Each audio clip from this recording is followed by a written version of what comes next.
A town in Ionia was emptied, not conquered, not occupied, emptied. The name of it was recorded once in a fragment written by a Greek commander who never bothered to explain why it mattered.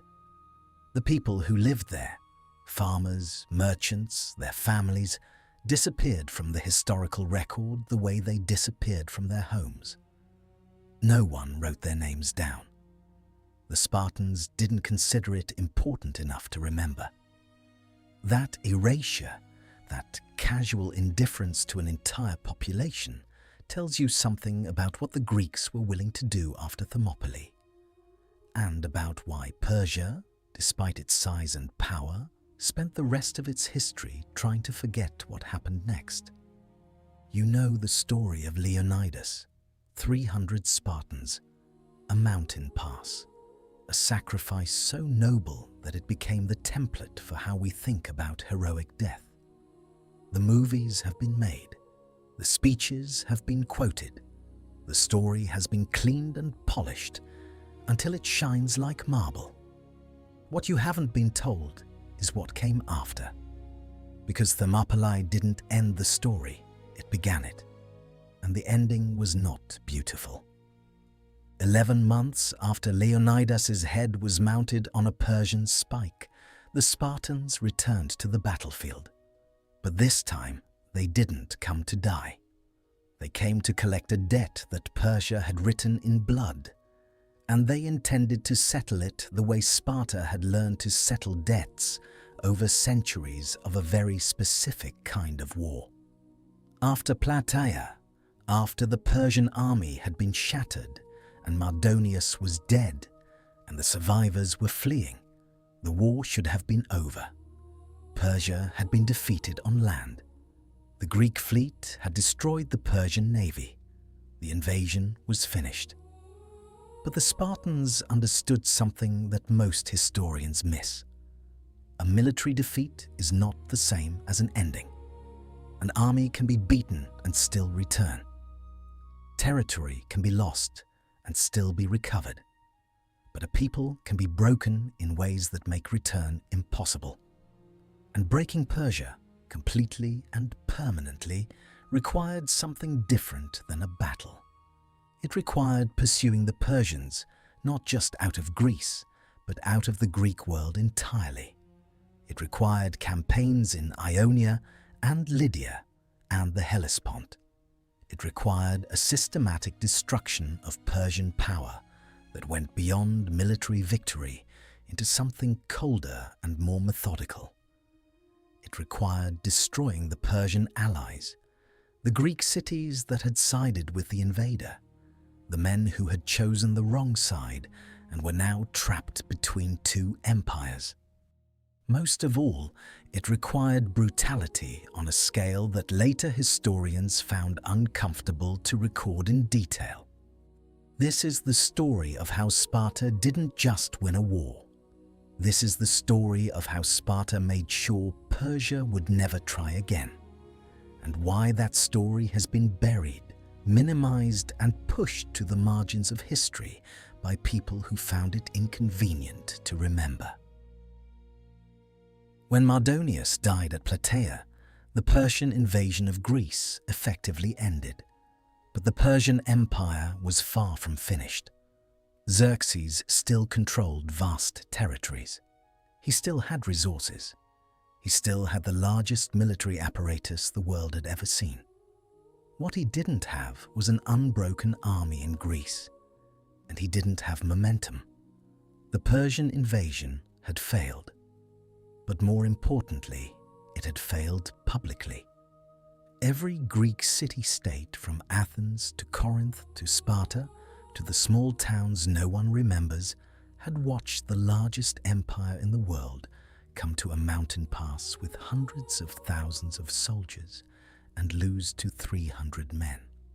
Then, they had watched that same empire get defeated at Plataea by a Greek coalition that shouldn't have held together for more than a week.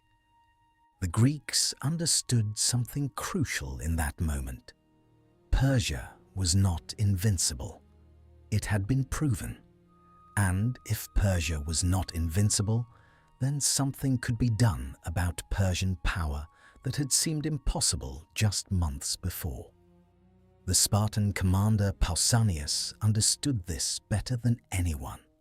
He was young, maybe 30 years old, regent for a child king, and he had just commanded the most successful military campaign of his life. But he also understood that military campaigns have endings and political consequences have durations. Beating Mardonius in a single battle was one thing. Making sure Mardonius never came back was another. So in the summer of 478 BC, just months after Plataea, Pausanias did something that shocked the Greek world. He took a fleet north across the Aegean. He sailed to the Hellespont, the narrow strait that connects Europe to Asia. He was going to pursue the Persians directly into Persian territory. He was going to attack the bridge that Xerxes had built to invade Greece. He was going to make sure that invasion could never happen again. The Persian forces left in the region were fragmented. Xerxes had returned to Persia itself months before, leaving his general Artabazus to manage the remnants of the army. Artabazus was a capable commander, but capable is not enough when you're facing an enemy that has the initiative and the numbers, and the knowledge that they can afford losses that you cannot. Pausanias destroyed the pontoon bridges that Xerxes had built. He cut the supply lines. He forced Persian garrisons out of strategic positions. But the real campaign, the one that actually mattered, was the one that followed in Ionia, because Ionia was where the Greek cities that had sided with Persia were located, and Ionia was where the actual horror began. Greek cities in Ionia had a choice during the invasion. They could resist the largest army the world had ever seen, knowing that if they lost, Persia would destroy them. Or they could submit, knowing that if Greece won, they would be branded as traitors by their own ethnic cousins. Most of them submitted. Phocaea, Colophon, Priene, Erythrae, Miletus, and dozens of smaller towns had Persian garrisons, or had collaborated with Persian officials, or had simply decided that fighting the inevitable was pointless. The logic had seemed sound at the time. Persia had been marching through the world for generations, conquering empire after empire.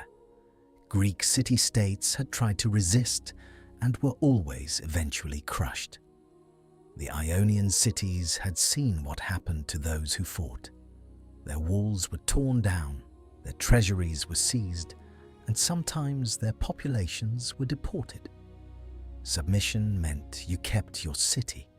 Submission meant you survived. It was a calculation that made sense in 480 BC, when Xerxes' army seemed unbeatable. Then Plataea happened. The army that had seemed invincible was shattered. The Persian general lay dead on a Greek battlefield. The survivors were fleeing back east. The great king's invasion, the moment when the entire Greek world seemed about to fall under Persian dominion, was over. And the calculations that had made sense in submission became catastrophic mistakes. When Pausanias arrived with his fleet in the summer of 478 BC, those cities faced a different, impossible choice. The Spartans were offering something simple: total submission and acknowledgement of Spartan authority or destruction. There was no middle position. There was no negotiation. There was only compliance or annihilation. What followed in Ionia over the next several years was a systematic campaign of what would later be called demographic restructuring, but what was actually systematic ethnic transformation. Towns were depopulated. Entire populations were forced to abandon their homes and relocate. The process was deliberate, methodical, and designed to serve a specific strategic purpose: to ensure that any town that had collaborated with Persia would never be in a position to do so again. The campaign began with Sestos, a fortress city on the Hellespont that had served as a key Persian position during the invasion. Pausanias besieged it. The siege lasted months. The garrison, under the command of a Persian officer named Ueobazus, resisted. They had supplies. They had defensive positions. They had the knowledge that if they held out long enough, a relief force might arrive from Persia. But Pausanias understood something about siege warfare that many commanders miss. Time is more damaging than assault. He simply waited. He starved the garrison. He cut off any possibility of supply or escape. When the siege finally ended, when the defenders had eaten their pack animals and their reserves, and finally had nothing left, the result was total surrender. What happened next is where the historical record becomes vague in a way that tells you everything you need to know. Herodotus mentions that the defenders were executed. Plutarch adds that the Persian commander was crucified. But neither source goes into detail about the scale of the executions or the specific methods. They mention it the way someone might mention an unpleasant detail about a battle, important to the outcome, but not important enough to describe in full. The very vagueness of the accounts suggests that what happened was brutal enough that later historians found it uncomfortable to record. Ancient sources put the garrison at somewhere between 2,000 and 10,000 men. All of them died, not in battle, after, deliberately. This was not the execution of military leaders. This was the elimination of every armed man who had resisted. From Sestos, Pausanias moved south along the Hellespont and into Ionia proper.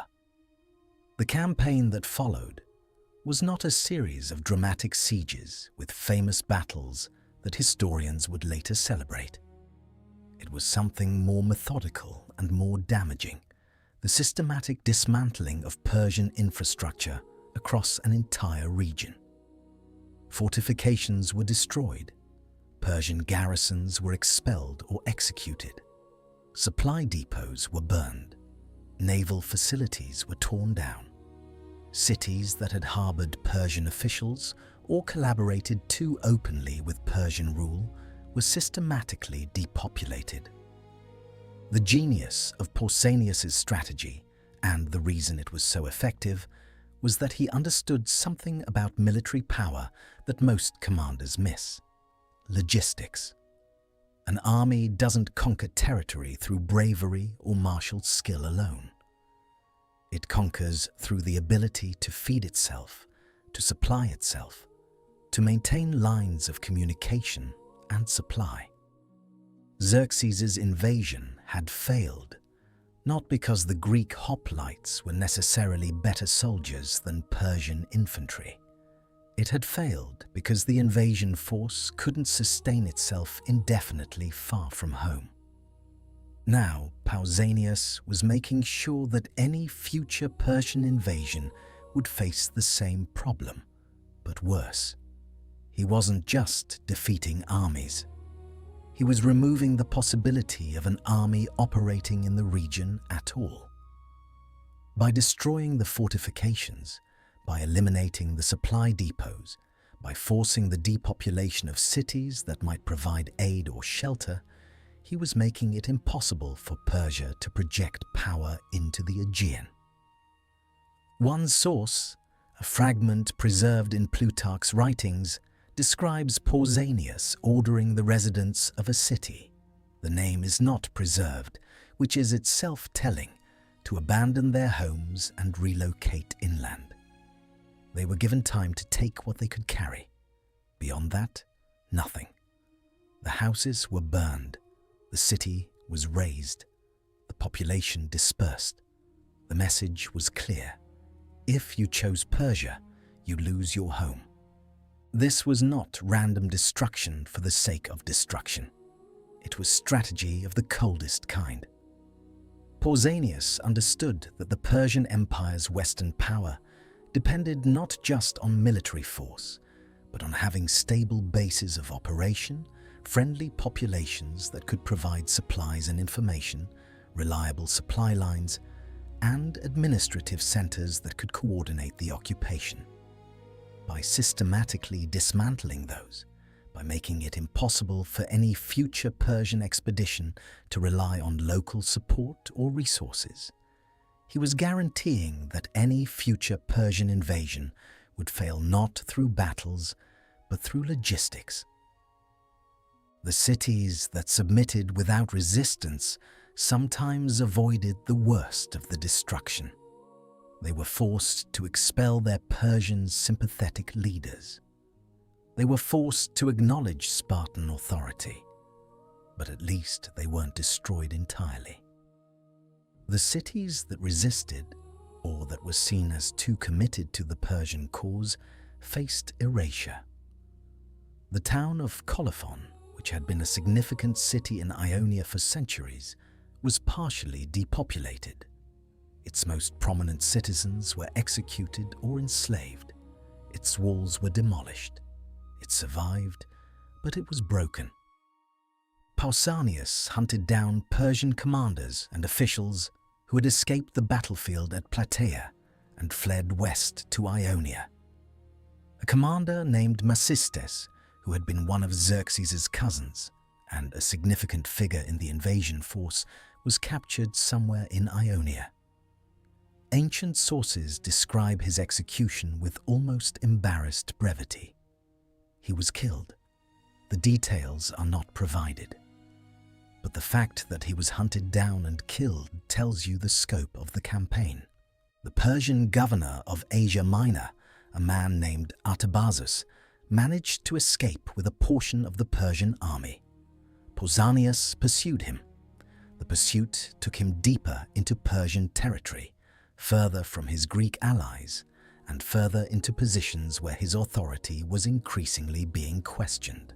Artabazus escaped back to Persia itself, carrying word of the systematic destruction of Persian positions in the west. By 476 BC, roughly 4 years after Plataea, Persian power in the Aegean was gone. Not reduced, not diminished, gone. The fortresses were destroyed. The garrisons were expelled or dead. The cities that had collaborated were either depopulated or living under the constant threat of depopulation. The supply lines that had sustained the invasion were cut. The bases of operation that had seemed so solid just years before were ash. But what made this campaign truly effective was not the destruction itself. It was what Pausanias had built in its place, the Delian League, a new organization of Greek city-states ostensibly united for mutual defense against Persian aggression, but actually a vehicle for Spartan and later Athenian dominance of the Aegean. The cities that had collaborated with Persia were forced to join. They paid tribute.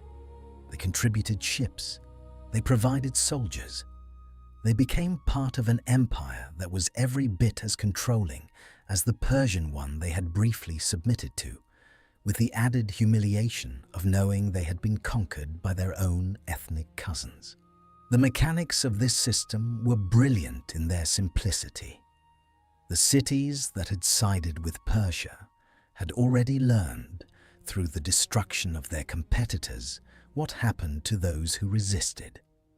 Now they were being offered a choice: join the League and maintain whatever autonomy you can as a subordinate member, or resist and face the same fate as Sestos or Colophon. There was no real choice. And as the years passed, as the League's demands grew more oppressive, as Athenian power came to dominate and Sparta's role receded, The resentment of these forced members grew, but there was nothing they could do. They were locked into a system of dependency and obligation that would last for decades. They had traded one master for another, and they were no freer under Greek rule than they had been under Persian. Pausanias continued this campaign for nearly a decade. He became increasingly powerful, increasingly independent of Spartan control, and increasingly ruthless in his methods. He began demanding tribute from the Greek cities he was supposedly protecting. He began acting more like a conqueror than a liberator. The other Greek city-states, particularly Athens, which was developing its own naval power and its own ambitions, grew increasingly alarmed. By around 470 BC, Sparta recalled Pausanias. They were suspicious of his growing power. They were concerned about his increasingly arbitrary actions. They were worried that he was becoming a threat to Spartan authority. When he returned to Sparta, he was tried for his actions in Ionia. The specifics of the charges are unclear. The historical record is vague about this too, but the outcome was that Pausanias lost his command. His removal from power was a blow to the campaign in Ionia, but by that point the damage was already done. Persian power in the Aegean had been so thoroughly broken that there was no possibility of recovery. No future Persian expedition would have local allies. No future invasion would have supply lines. No future Persian general would be able to rely on the support of Greek cities in the region, because those cities had learned the hard way what the cost of collaboration was.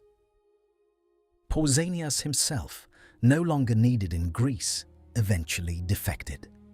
He traveled to Asia Minor and offered his services to the Persian crown. Ancient sources describe his final years as being spent in Persian service, living in comfort in one of the satrapies. A man who had spent years breaking Persian power in the West and ended his life in Persian employ. It's a detail that seems almost too perfect to be true. The general who destroyed Persian power in the Aegean, eventually serving the Persian king. But the fact that ancient sources record it, that they mention it without emphasis, tells you it was real, and it tells you something important about the complexity of what was happening. The Greeks and Persians were not locked in eternal struggle between absolute good and absolute evil. They were empires competing for power. Pausanias had served Sparta's interests by destroying Persian power in the Aegean. He had done so brutally and systematically. But when Sparta decided he was becoming too powerful, when Sparta decided he was a threat to their own authority, they discarded him. Without employment, without resources, without a place in the Greek world anymore, Pausanias did what any ambitious military man might do in his position. He found a new employer. That employer happened to be Persia. The details of how he was received, what he actually did for the Persian crown, are largely unknown, lost to history. But the fact of his defection is recorded. It happened. The lasting impact of these campaigns, though, extended far beyond the personal trajectory of Pausanias. Persia never tried to conquer Greece again. Not in the reign of Xerxes. Not in the reign of any subsequent Achaemenid king. The Persian Empire would continue to exist for another 150 years. It would face challenges from Egypt and Babylon, and eventually from Alexander of Macedon. But the western frontier, the Aegean, the Greek world, those were settled. Persia had tried. Persia had failed. And the Greeks had made it clear that any future attempt would result in the systematic destruction of every Persian asset in the region.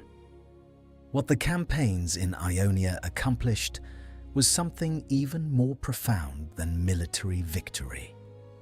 They established a principle that would define great power politics for centuries: that the cost of holding territory that doesn't want to be held, the cost of maintaining control over populations that resent your rule, increases over time.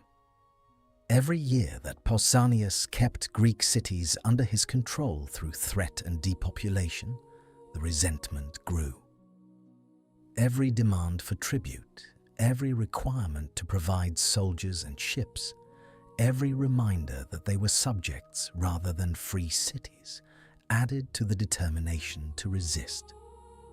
Persia had failed to conquer Greece through invasion, but the Greeks had succeeded in something more important. They had demonstrated that even the largest empire in the world could be driven back permanently if a population was willing to pay any price to remain independent. Xerxes had learned this at Thermopylae. Mardonius had learned this at Plataea. The commanders left in Ionia learned it through the methodical destruction of their positions and the forced removal of populations. The message that traveled back to Persia was simple but devastating. The Greeks would never accept Persian rule. Trying to impose it would cost resources that Persia couldn't afford to spend indefinitely. And even if Persia won militarily, holding what it had won would be impossible. History doesn't record this clearly because it's uncomfortable.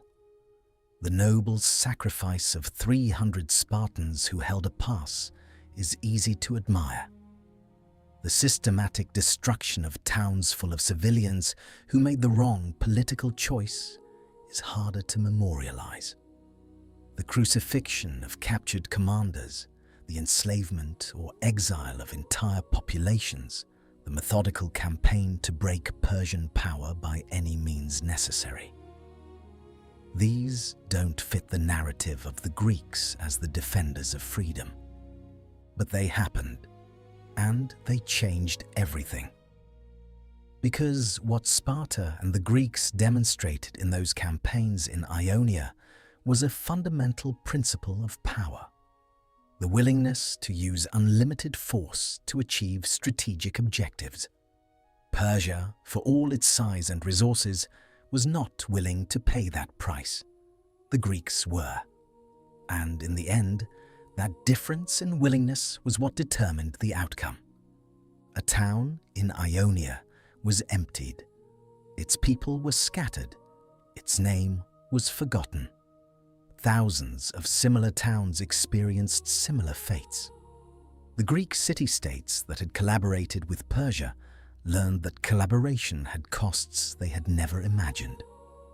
And the Persian Empire learned a lesson that no amount of wealth or military power can overcome.